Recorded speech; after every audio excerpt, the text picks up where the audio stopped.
YouTube.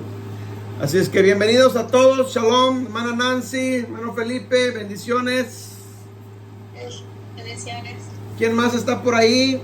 Prendan las cámaras, por favorcito, para verles. Y el tema es identidad. Hermana Magdalena, bendiciones. Bendiciones. Amén, hermano. El tema es identidad. Es continuación del primer libro que vimos, pero no está en el libro, este tema no está en el libro, pero hay que verlo también, ¿ok? Así es que vamos, yo creo lo voy a dar en dos clases, este lunes y el otro, de este tema, porque son varios puntos que necesitamos tratar y que son muy importantes, porque es parte de nuestra identidad, ¿alright? Ok, empezamos con la pregunta clave, ¿qué es identidad?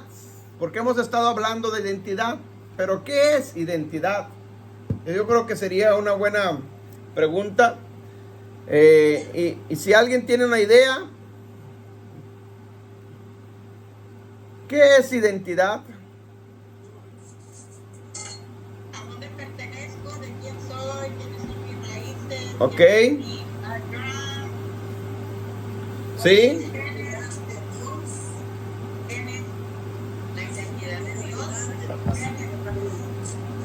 Alright.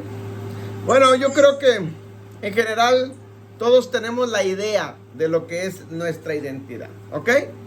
Yo creo que a grandes rasgos, porque cada quien puede dar su propia resolución o respuesta, y yo creo que todos estamos en lo correcto.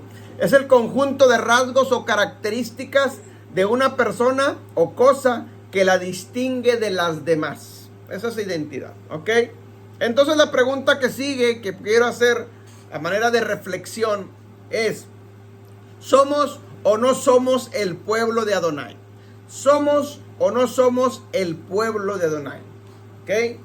Es una pregunta clave porque todo se trata de esto. Todo se trata de que somos el pueblo de Dios, el pueblo de Adonai. ¿Ok? Ahora sí me escucha, hermana Nina.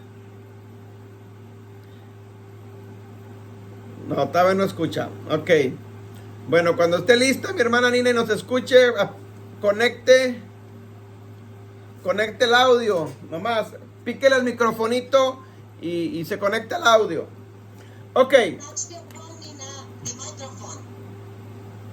Es que no escucha. Ok, vamos a continuar y ahorita a ver si la hermana Nina se logra conectar su audio. Alright. Entonces tenemos que entender esto a manera de introducción para comprender el tema, ¿ok? De todos los pueblos de la tierra, Adonai escogió a un solo pueblo, ¿ok? De entre todas las naciones de la tierra, Dios escogió un solo pueblo, y ese pueblo se llama Israel, y lo sacó de la genética de Abraham. Escogió primero a Abraham, y de Abraham desciende toda su descendencia. Ese pueblo llamado Israel es el pueblo de Adonai, y a ese pueblo el Eterno le dio identidad. ¿Ok? Le dio identidad. La pregunta es: ¿qué es lo que hace la identidad para el pueblo de Israel, que lo hace diferente a todas las demás naciones? Sus instrucciones, su Torah. Es decir, Dios escoge un pueblo y le da instrucciones y le dice: si sigues todas estas instrucciones, tú serás mi pueblo y yo seré tu Dios. Y esas instrucciones, que es la Torah, es lo que marca la diferencia, es lo que le da identidad, ¿sí?, de todas las demás naciones. Eso tenemos que tenerlo bien claro, ¿ok? ¿Por qué? Porque eso a nosotros también es lo que nos da identidad. Si nosotros no entendemos eso, entonces nosotros estaríamos adoptando otra identidad. Acuérdense que uno de los temas que vimos de identidad era: sin identidad no hay autoridad. Entonces el enemigo lo primero que nos roba es nuestra identidad para que no ejerzamos nuestra autoridad. Porque sin autoridad nunca cumpliremos el propósito por el cual estamos aquí en la tierra, por el cual fuimos escogidos. Entonces es bien importante que sepamos nuestra identidad, nuestras raíces, de dónde venimos, quiénes somos, para dónde vamos. Amén. Entonces esa identidad el Eterno se la dio a su pueblo y su pueblo se llama Israel. No hay otro pueblo en toda la tierra que tenga la identidad que Dios le dio. No lo hay. Como pueblo no, como nación no, como reino no. Todas las gentes de la tierra, todos los seres humanos de la tierra, si quieren ser parte del pueblo de Dios, tienen que entrar a los pactos para recobrar su identidad, para restaurar la identidad, la única identidad que Dios le dio a su pueblo. Es decir, nadie fuera del pueblo de Israel puede autonombrarse: yo soy pueblo también de Dios. Ninguna nación, nadie. Porque Él escogió de entre todas las naciones a un solo pueblo y se llama Israel hasta el día de hoy. Él no ha quebrantado ese pacto, ¿sí? Se sigue llamando Israel. All right. Entonces voy con otra pregunta también de reflexión y nos vamos a ir introduciendo al tema. Escuchen la pregunta esta. ¿Qué tan bíblica es tu salvación? ¿Qué tan bíblica es tu salvación? Escuche, bíblica. No qué tan sincera es tu salvación. No. ¿Qué tan bíblica es tu salvación? Porque sinceros, todos podemos ser sinceros, ¿sí? Pero el que yo sea sincero, ¿sí?, no quiere decir que sea bíblico. Entonces lo que importa a Dios no es tu sinceridad, sino es que nosotros seamos bíblicos. Porque la Biblia, específicamente sus instrucciones, que es lo que nos da identidad, esos son sus principios. Y el Eterno se guía por sus principios, no por la sinceridad de las personas. Amén. ¿Está entendiendo? Entonces, tenemos que entender esto. Si hablamos hoy en nuestros tiempos, ya aplicándolo al mundo religioso en el cual se mueve hoy en día, el cristianismo, por decirlo de alguna manera, ¿sí? Yo no dudo, son sinceros, somos sinceros. Hicimos la oración de fe que se conoce sinceramente, ¿ok? Pero ¿qué tan bíblica es esa oración de fe que se hizo? Porque puedo estar sinceramente equivocado y de nada me bastaría, de nada me serviría. Entonces, puedo estar sinceramente sirviéndole al Señor, pero bíblicamente equivocado. Y lo que cuenta es lo que la Biblia dice, no mi sinceridad. Entonces, tenemos que entender que hablar del plan de salvación es un tema, hermanos, demasiado importante. ¿Por qué? Porque al final de cuentas se trata todo de esto. De que si estamos en el camino correcto, aplicando el plan de salvación, tenemos una esperanza de que un día se va a cumplir esa salvación. Pero si yo estoy bíblicamente equivocado, ¿sí?, y sinceramente hice una confesión de fe, me puedo llevar una sorpresa. ¿Por qué? Porque a Dios no lo mueven los sentimientos de nadie. Al Eterno no lo mueven mis lágrimas, mis sentimientos. No. Él se mueve por principios. Él se mueve por lo que ya nos dejó establecido. Si obedecemos, seguimos adelante, somos bendecidos y prosperados. Si desobedecemos, aunque seamos sinceros, estaremos equivocados. Entonces, cuando la mayoría del cristianismo nosotros aceptamos al Señor Jesucristo, yo creo que la mayoría hicimos la oración de fe, ¿cierto? Alguien nos enseñó, repite conmigo la oración de fe. La mayoría de alguna o de otra forma se conoce como la oración del pecador. Llévalo a repetir la oración del pecador. Y fuimos sinceros y la gente es sincera al confesarla. Pero el Señor Jesucristo no llevó a nadie a hacer la oración del pecador. Ni los discípulos llevaron a nadie a hacer la oración del pecador. Entonces, sinceramente lo hicimos, pero bíblicamente no es. ¿Y qué es lo que importa?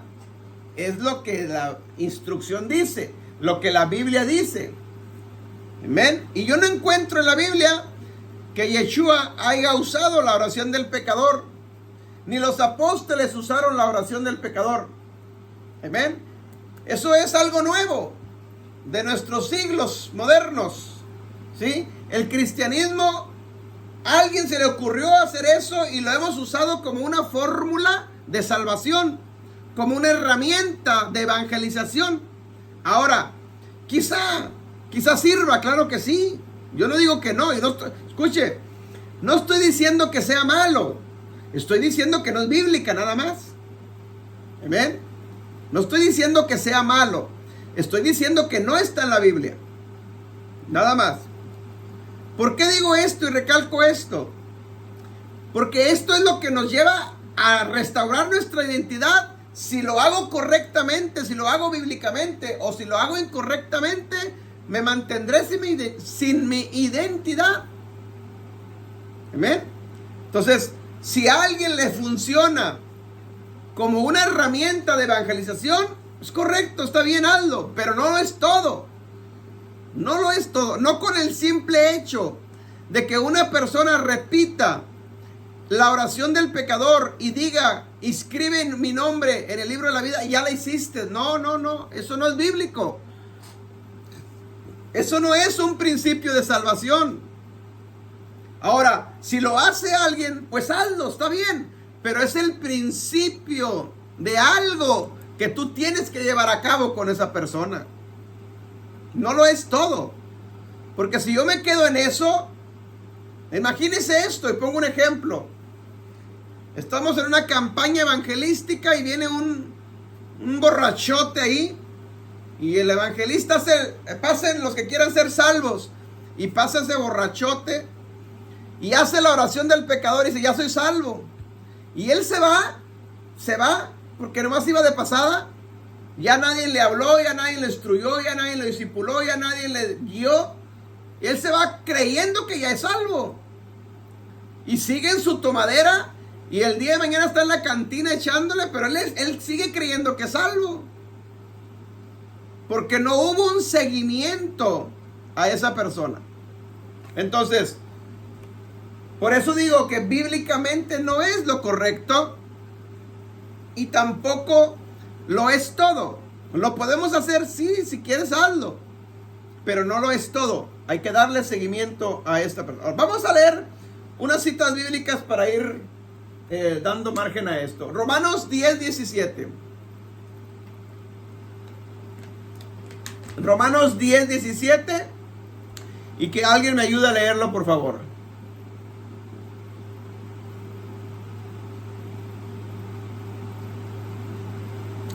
Romanos 10:17, si alguien lo tiene, me lo lee, por favor.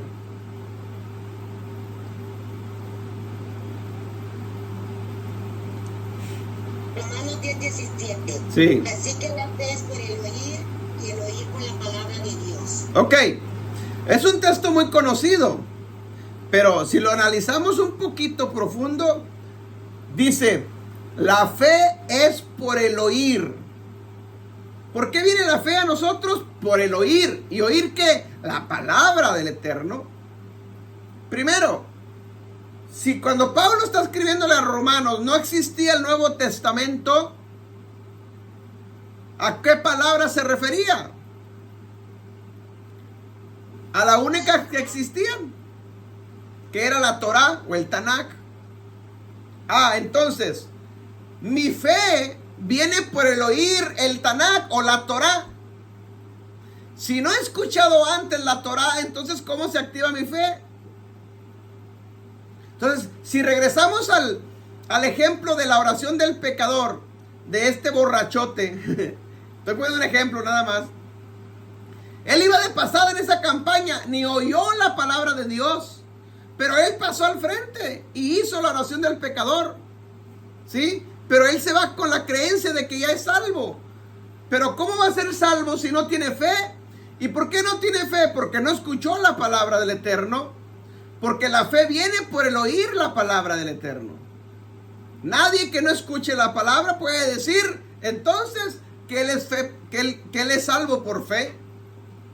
¿Sí me está entendiendo el punto? Ahora, la Biblia dice, y Pablo lo menciona, somos salvos, sí, por gracia, por medio de la fe. Claro que sí, hay que tener fe para poder ser salvos. Para creer, fe es creer. Pero la fe que hay en mí viene por el oír. Y si yo no escucho, entonces ¿cómo tengo fe? Y si no tengo fe, ¿cómo soy salvo? ¿Me entiende el punto? Entonces una cosa te lleva a la otra. Un versículo más, Oseas 4:6. Oseas 4:6.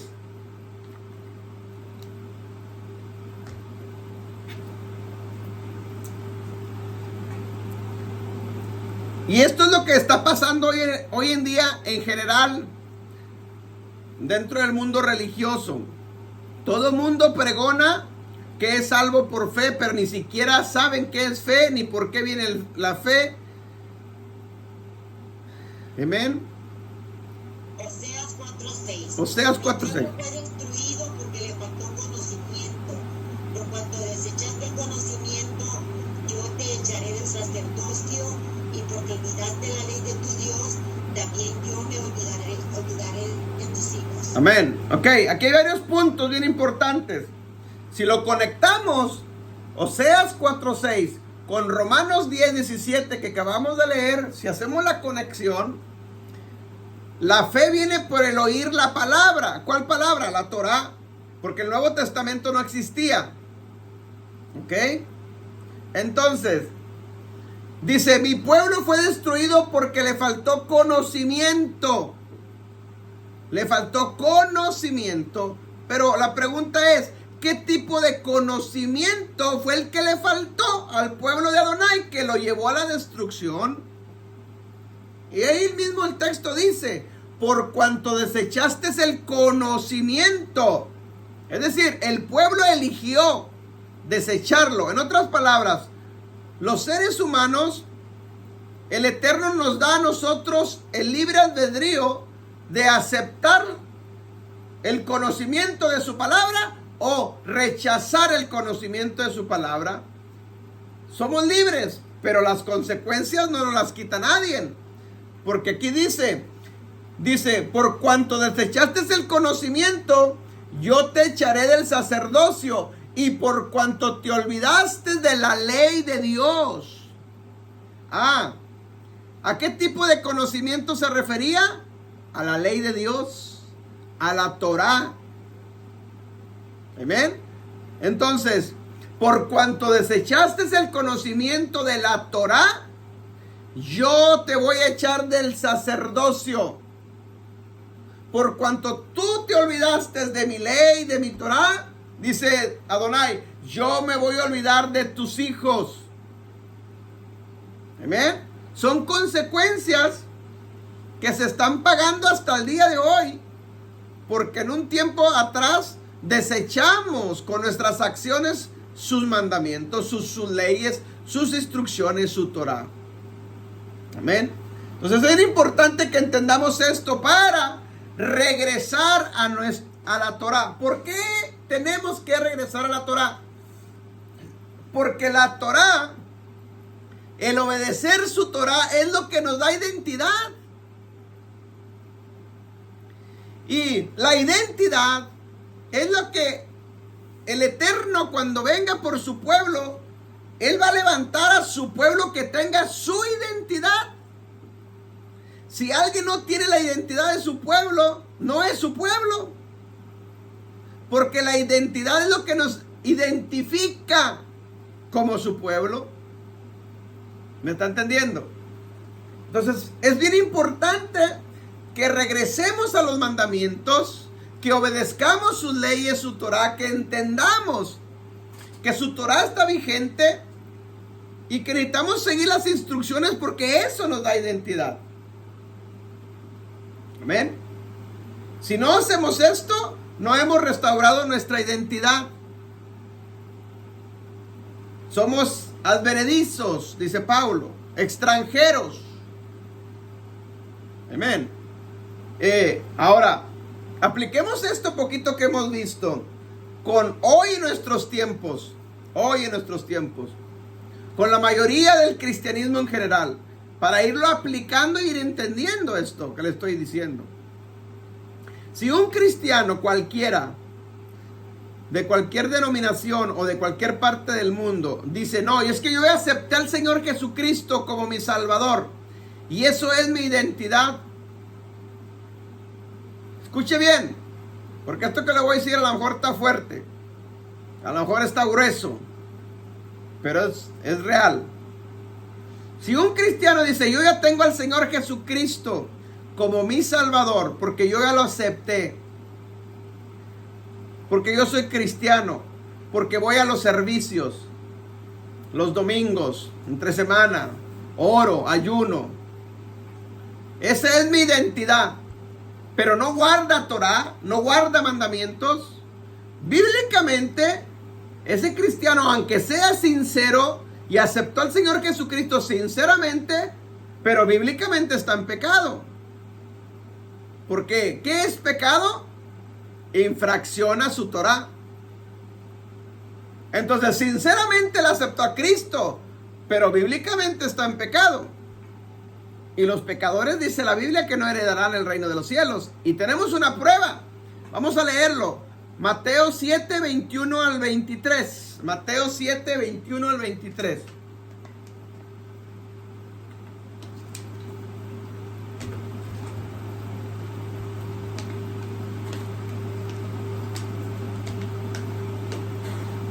Si alguien lo tiene, lo lee, por favor.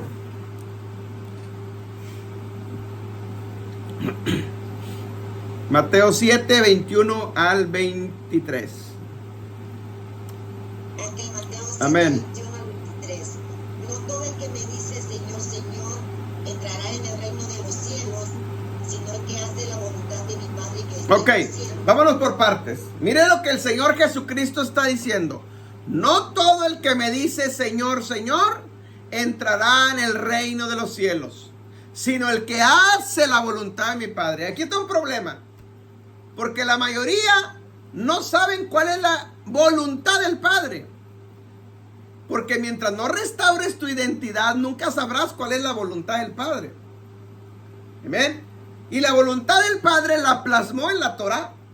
La Torah son los libros que le entregó a Moisés para que le entregara a su pueblo. Y le dijo, aquí está mi voluntad, enséñaselos a ellos. Mientras ellos hagan mi voluntad, ellos serán mi pueblo y yo seré su Elohim.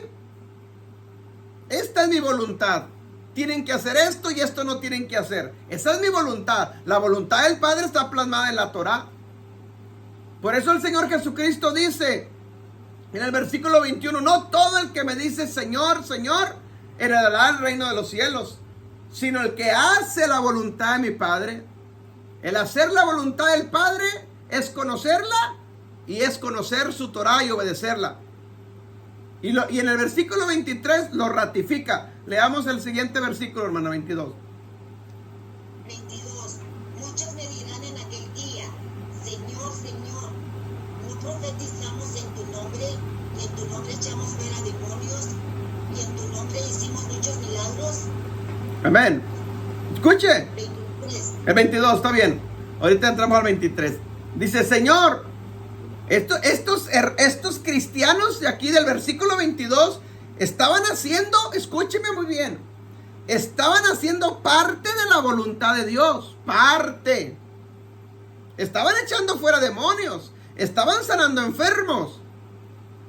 Amén. Estaban profetizando en el nombre del Señor Jesucristo. Sanaban enfermos en el nombre del Señor Jesucristo. Pero entonces, ¿por qué en el versículo 23, mire la respuesta del Señor Jesucristo? ¿Qué les dice? 23. Y entonces les declararé, nunca os conocí, apartaos de mí, hacedores de maldad. ¿Qué pasó aquí? Esto está hablando en los tiempos del día del juicio final. Es decir, después de esto ya no hay oportunidad. Después de eso ya se acabó. Ya no hay más. Entonces, echaron fuera demonios en su nombre, sanaron enfermos en su nombre, profetizaron en su nombre, hicieron señales y maravillas en su nombre, lo cual es correcto y hay que hacerlo. Pero a ellos les faltaba algo más todavía. Porque la respuesta de Jesús es: apártense de mí, no los conozco, obradores de maldad. ¿Dónde está la clave? En la frase obradores de maldad. La frase obradores de maldad en el original dice: apártense de mí, transgresores de mi Torah. ¡Yujú! Por eso, en el versículo 21 dice: el que hace la voluntad de mi Padre es el que hereda el reino. Y la voluntad del Padre está plasmada en la Torah. Por eso en el versículo 23 dice: echaste fuera demonios, qué bueno. Sanaste enfermos en mi nombre, qué bueno. Liberaste al cautivo, qué bueno. Pero seguías en pecado, seguías transgrediendo mi Torah. Por lo tanto, no te conozco. ¿Por qué no te conozco? Porque no tienes mi identidad. ¿Por qué no tienes mi identidad? Porque no obedecías la Torah. Porque la Torah es lo que nos da identidad. Amén. Obedecerlo a él. Entonces, estos hombres, ahora vamos a algo más profundo. Estos hombres que están en el versículo 22, que sanaban enfermos en su nombre y liberaban, echaban fuera demonios en su nombre, todo eso está bien. Pero, ¿quiénes eran estos hombres? ¿O a qué religión pertenecían? ¿Eran judíos? ¿Musulmanes? ¿Quién eran del Islam? ¿Eran del hinduismo? No, porque nadie de ellos usa el nombre del Señor Jesucristo. Los judíos no usan el nombre del Señor Jesucristo. Los musulmanes no usan el nombre del Señor Jesucristo. Los del hinduismo no usan el nombre del Señor Jesucristo. ¿Quiénes son los únicos de las religiones que usan el nombre del Señor Jesucristo? Los cristianos. Ah, entonces eran cristianos. Ah, entonces le está hablando a los cristianos. Entonces tenían identidad de cristianos, pero no tenían la identidad del pueblo de Adonai. ¿Me explico? Entonces, aquí es donde está el problema, porque muchos tienen identidad de cristianos, pero no hay promesa en la Biblia para cristianos. No hay entrada en la Nueva Jerusalén para cristianos. Hay promesa en la Biblia para su pueblo, y su pueblo se llama Israel. Y esa es parte de nuestra identidad. Yo tengo que entrar por esa identidad, si no, olvídate. Señor, en tu nombre echamos fuera demonios. Señor, yo pertenecía al ministerio Efesios 2:20 allá en Abilene, en Texas. Y no guardaste Torah. Santo. Hermanos, este texto es terrible, porque muchos cristianos creen que con el hecho de haber aceptado al Señor Jesucristo como su Salvador ya la hizo. No lo es todo, mi hermano. Y no estoy desmeritando el sacrificio del Señor Jesucristo. No me malinterprete. Claro que sí. Claro que sí. Somos salvos por gracia, por medio de la fe. Claro que sí. Por el sacrificio de Yeshua en la cruz. Claro que sí. Necesitamos su sangre para remisión de pecados. Claro que sí. Pero una vez que ya acepté el sacrificio, yo no tengo por qué seguir infringiendo su ley porque sigo en pecado. Yo no tengo por qué seguir violando sus mandamientos porque sigo en pecado después.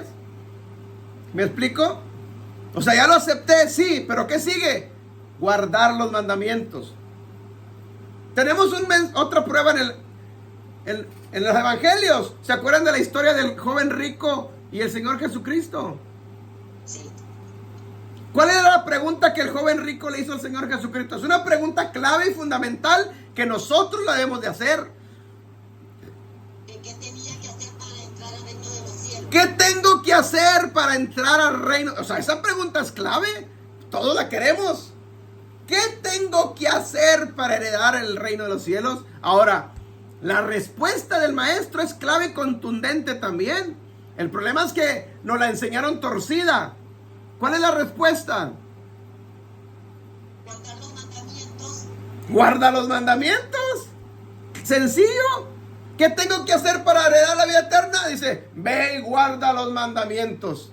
Está bien sencillo, está clave, o sea, ¿dónde está la confusión ahí?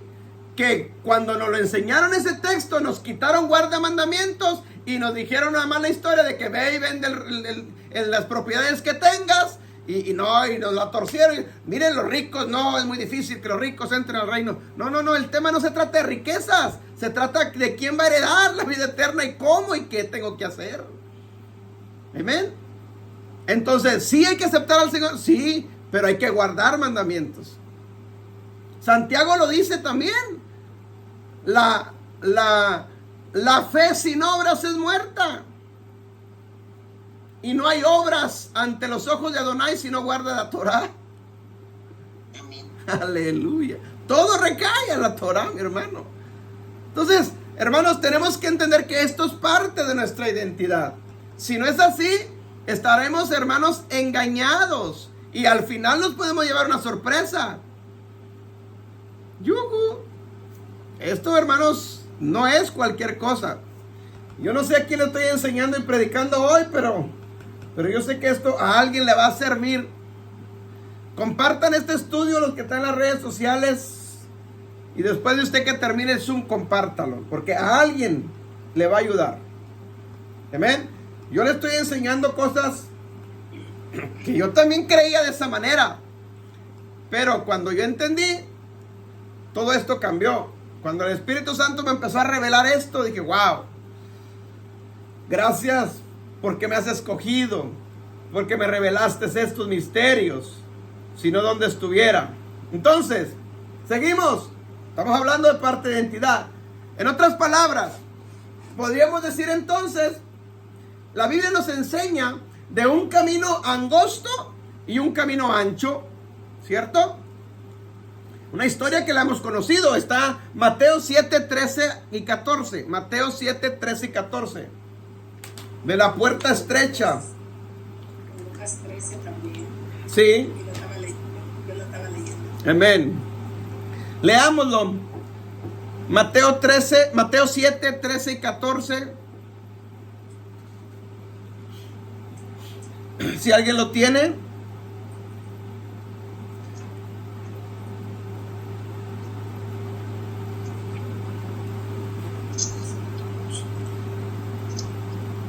Entraron por la puerta estrecha, porque ancha es la puerta y espacioso el camino que lleva a la perdición, y muchos son los que entran por ella. Amén. Estrecha es la puerta y angosto el camino que lleva a la vida, y pocos son los que la hallan. Encuéntrala. Amén. Escuche bien. Entrar por la puerta estrecha o angosta, porque ancha y espacioso es el camino que conduce ¿a dónde? A la destrucción. Y muchos están entrando por ella.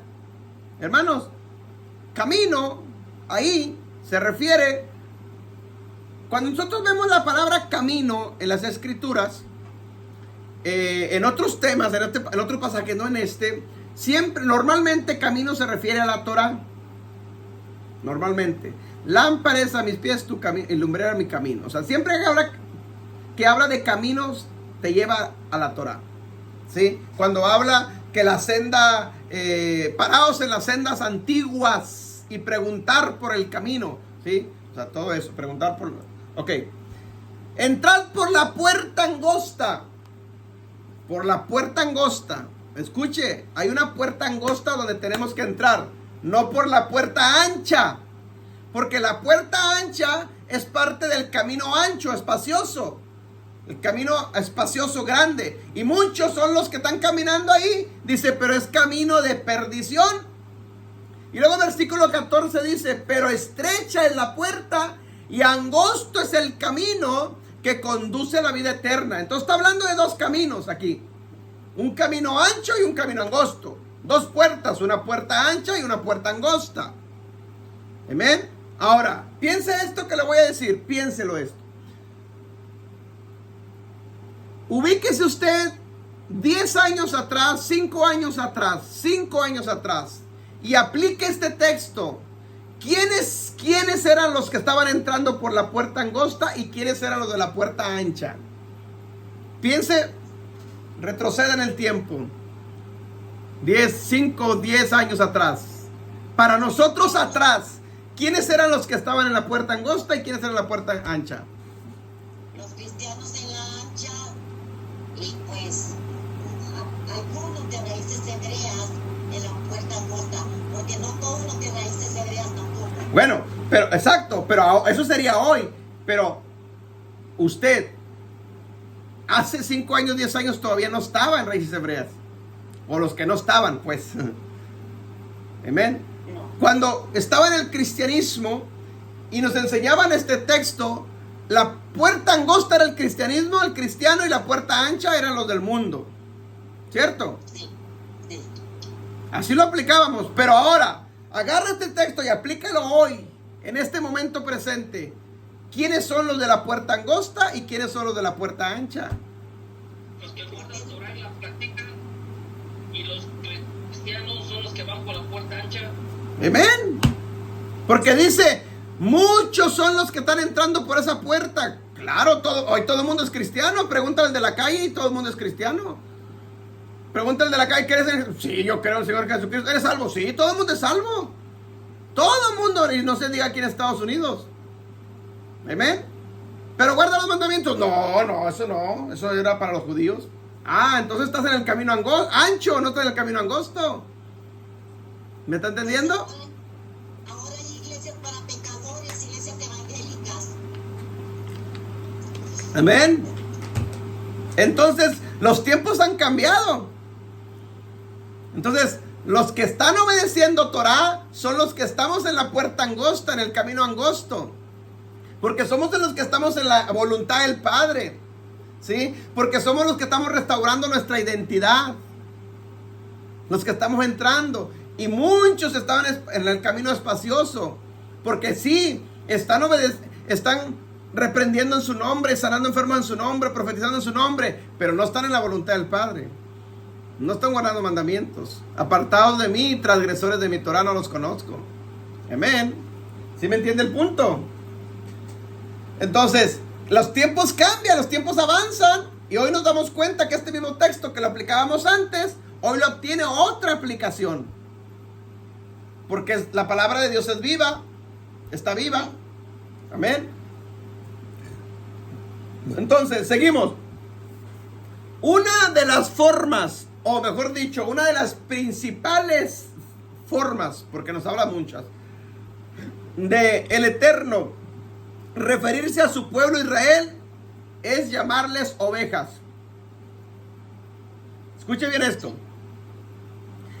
Dios a su pueblo Israel le llama de muchas formas, pero la principal es llamarle ovejas. Y en la Biblia, en las Escrituras, siempre que habla de ovejas, siempre se refiere a Israel. Es decir, para Dios no existen otras ovejas de otras naciones que no sean Israel. Es decir, no hay ovejas cristianas, porque eso no es bíblico. No hay ovejas gentiles tampoco, porque eso no es bíblico, no existe en la Biblia. Amén. No hay ovejas para Dios musulmanas ni judaizantes. No existe en la Biblia eso. Solamente existen ovejas llamadas Israel, su pueblo. Amén. Eso lo puede checar en la Biblia. Amén. Pedro le batizó 3 veces que cuidara sus ovejas. Amén. ¿No? Pedro le dijo 3 veces. Sí, exacto. Mire, la palabra ovejas aparece más de 200 veces, 290 veces en la Biblia. Más de 290 veces en la Biblia. Y siempre que habla de ovejas se refiere a Israel. Siempre se refiere a Israel. Y hay que entender que Israel se compone de 12 tribus. 12 tribus es Israel. Cuando alguien dice, es que los judíos son Israel, falso. Eso no es cierto. Son parte de Israel, no son Israel. Una tribu. Exacto, son solamente una tribu. Pero son 12. Israel se compone de 12 tribus. Y esas 12 tribus, el Eterno les llama mis ovejas. Amén. Solo Israel, solo los israelitas son las ovejas del Eterno, de Dios. Nadie más en la Biblia, Dios le llama ovejas. A nadie, a ninguna otra nación, a ningún otro pueblo. Vamos a verlo. Salmo 79, 13.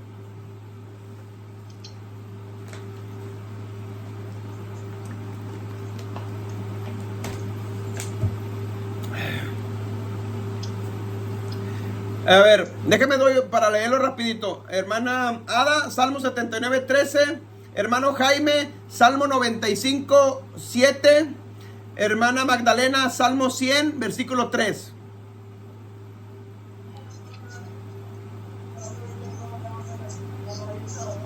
Alright, ahora sí, lo leemos. Ok, 79, 13. Ajá. Y nosotros, pueblo y ovejas de su prado. Nosotros, pueblo tuyo Y ovejas. de tu prado. Te alabaremos para siempre, de generación En generación. Cantaremos tus alabanzas. Amén. Escuche bien. Y nosotros, pueblo tuyo somos y ovejas de tu prado. ¿Quién está diciendo esto? David. ¿Quién era David? Uno que pertenecía al pueblo de Israel. Amén. Ovejas de tu prado. Salmo 95, 7. 95, 7 del Señor. ¿Sí es esa? Porque Él es nuestro Dios. Familias de los... Ándale. Permita, mando más, yo aquí en la Biblia está. Amén. El 95, 7. viene siendo, Él es nuestro Dios y nosotros su pueblo, somos ovejas de su prado. Ovejas, amén. Y las ovejas de su mano, o de su prado, dicen otras. Amén. Salmo 95, 7 dice, porque Él es nuestro Elohim y nosotros el pueblo de su prado y las ovejas de su mano. ¿Quiénes nosotros? Dice. ¿Quiénes estaba ahí hablando David como Israel, como israelita? Salmo 100, versículo 3. Reconocer que Jehová es Dios, Él nos hizo y nosotros y no nosotros a nosotros mismos. Pueblo suyo somos y ovejas de su prado. Y ovejas de su prado. Es decir, siempre, si usted puede buscar, siempre que la palabra ovejas aparece en la Biblia, siempre se está refiriendo a Israel. No hay una palabra ovejas que se refiera a gentiles o a cristianos o a otra religión. No lo hay, no existe en la Biblia. Amén. Siempre. Amén. Vamos a Hare Krishna. Ok. Ahora, estamos hablando aquí en los salmos, pero hay muchas más escrituras, obviamente. Déjenme les digo algo. A manera de, ya, a lo mejor ya se los he enseñado, pero a manera de recordatorio. La ley de la precedencia, hay que tenerla en mente siempre. La ley de la precedencia. Amén. Para interpretar las escrituras, hay que tener en cuenta la ley de la precedencia. Y no se nos debe de olvidar, siempre que lea la escritura, te va a ayudar para interpretarla un poquito más correcto. ¿Qué dice la ley de la precedencia? La ley de la precedencia dice que el valor, o el significado que se le da a una palabra al principio de un libro, ese mismo significado a esa palabra se le dará en todo el libro. No cambia. Amén. Si al principio de la Biblia la oveja es Israel, en el Nuevo Testamento, ovejas no va a cambiar para nadie más. Sigue siendo Israel. Amén. Esa es la ley de la precedencia. Tú quieres saber, lees el Nuevo Testamento y quieres saber el significado de una palabra, vete al principio. Porque el significado correcto está en el principio, no está en el final. Y ese es un error que se ha cometido. Queremos interpretar el Nuevo Testamento desconociendo el principio del libro. Amén.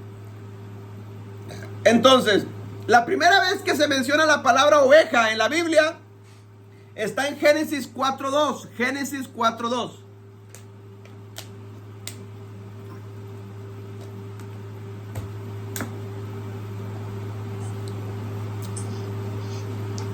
Lo leo, dice, después Dios dio a luz a su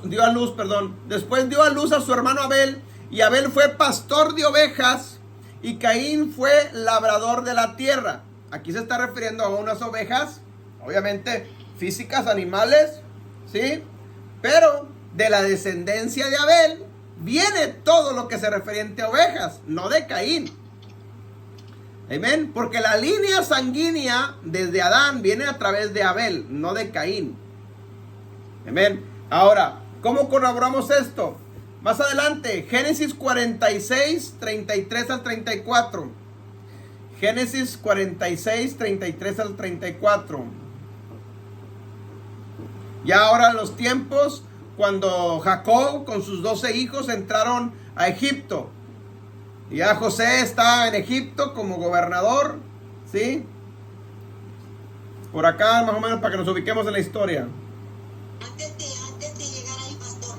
Sí. Entonces, si Abel murió, ¿quién siguió? ¿Mandé? La Biblia dice que Mírame. Adán y Eva tuvieron otro hijo. Sí. Entonces el otro hijo. Sí. Del otro hijo. Ok. Ok, nomás que ahí hay que entender algo ahí. Abro un paréntesis para no desviarnos, para entenderlo. Todos hemos entendido, y si es lo que hemos aprendido, de que fuimos creados a imagen y semejanza de Él, de Dios. Sí, porque así creó a Adán y Eva, es cierto, eso es cierto. Pero si usted lee Génesis capítulo 5, versículo 1, se va a dar cuenta que las siguientes generaciones de ahí en adelante ya no fueron a imagen y semejanza de Él, sino de Adán y de Eva. Amén. Entonces nosotros, porque entró el pecado, después de eso ya no traemos la imagen de Él, sino de Adán y de Eva, de la nueva imagen de pecado. Pero cuando venimos a Yeshua, por eso Yeshua es el segundo Adán. Yeshua vino a restaurar todo lo que echó a perder el primer Adán. A través de la fe en Yeshua nosotros restauramos nuestra identidad, ¿sí? Nuestro ADN, ¿sí? Y restauramos todo lo demás que ya lo vimos en el discipulado número 1, autoridad, poder y todo eso, reino y todo eso. Amén. Ok, cierro paréntesis y seguimos. Génesis 46, 33 al 34. Dice, y sucederá que cuando Faraón le llame y le pregunte, ¿cuál es vuestra ocupación? O sea, refiriéndose a los 12 hijos de Jacob. ¿A qué se dedicaban ellos? Escuche, 34. Ustedes responderéis, tus siervos han sido hombres de ganado desde su juventud hasta ahora, tanto nosotros como nuestros padres, a fin de que habitéis la tierra de Gosén, porque para los egipcios todos los pastores de ovejas era una abominación. Es decir, todo Israel en la historia siempre han sido pastores de ovejas. Ellos tenían ovejas, siempre. Por lo tanto, Dios les dice a ellos, ustedes son mis ovejas. Y nos dice en el Nuevo Testamento el Señor Jesucristo, mis ovejas oyen mi voz y me siguen. Refiriéndose a las 12 tribus. Amén. Por eso nosotros estamos aquí, porque nosotros escuchamos su voz y lo estamos siguiendo. Porque nosotros estamos en la diáspora, la dispersión entre las naciones, pero somos parte de las 10 tribus que estamos en la diáspora. De las ovejas esparcidas entre las naciones. Amén. Ok. Se me hace que ahí nos vamos a quedar, mis hermanos.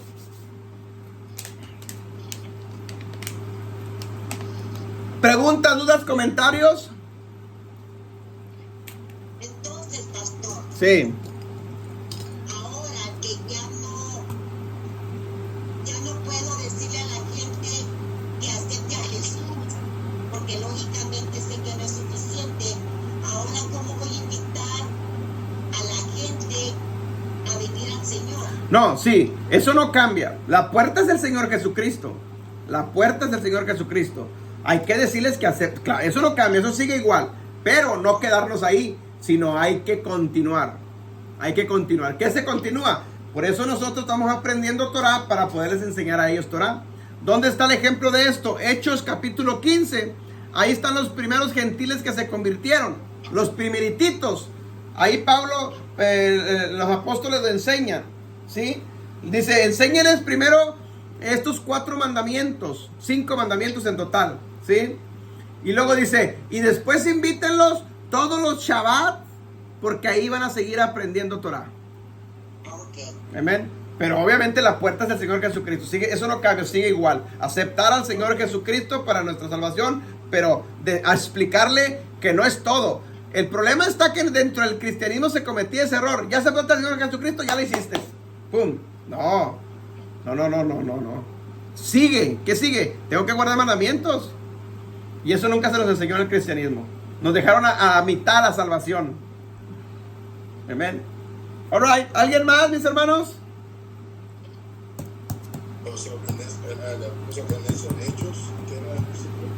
¿Perdón? Hechos 15, versículo 19 en adelante hasta el 21 por ahí. Me parece, si no mal recuerdo, habla de esa historia.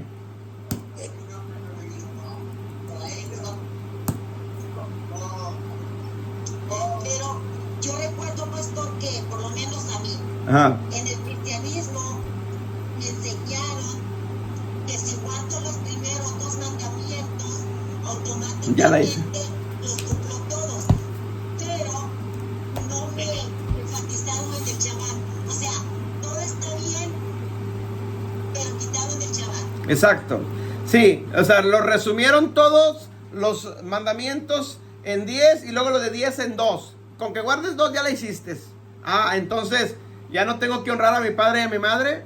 Ah, entonces ya no tengo que, o sea, puedo adulterar, puedo fornicar, puedo robar, puedo mentir. ¿Eso ya no entra? No. Lo que pasa es que nos lo enseñaban fuera de contexto. Pero no es así. Nos lavaron la cabeza. Nos lavaron el cerebro. No es así. O sea, es nomás cuestión de que nosotros adquiramos conocimiento, lo esencial, y con eso podemos ayudarlos o corregirlos de sus errores. Porque no, ya no estamos bajo la ley, ya la ley de los judíos, nosotros bajo la gracia. Entonces dile sencillo, dile, ok, entonces ya no hay que guardar el mandamiento, no matarás. No, sí, ellos lo guardan, que todo el mundo que lo cree eso, ¿verdad?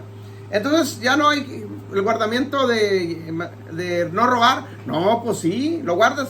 El mandamiento de honra a papá y mamá, pues sí, pues bienvenido a la ley entonces.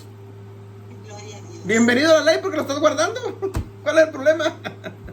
El problema es que le falta, ¿sí? Porque ellos no entran en Shabbat todavía, no entran en las fiestas, no entran en la comida. O sea, le falta más. Por eso estamos creciendo.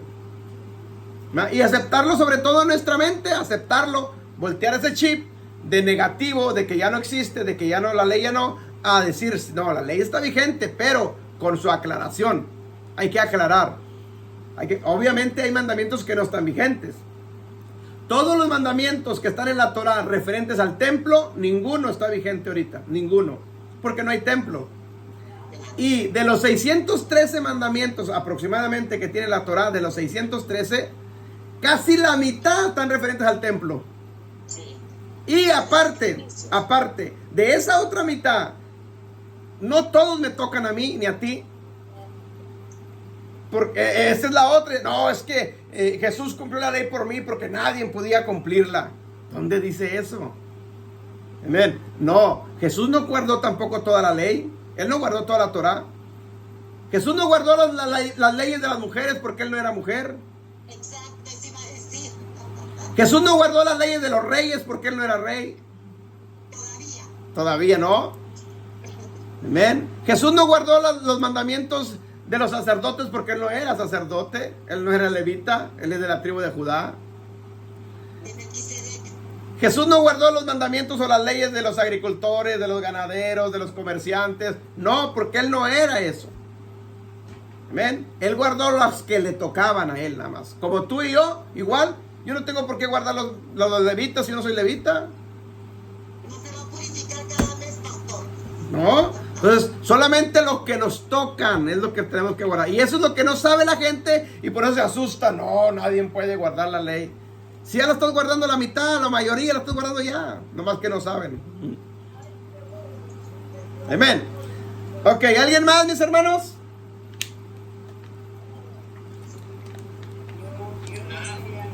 Bueno, los que están en YouTube, Dios me los bendiga. Bendiciones. Nos vemos hasta la próxima. Active la campanita por ahí, denme un like. Suscríbanse al canal. El camino es la Torah. Nos vemos hasta la próxima.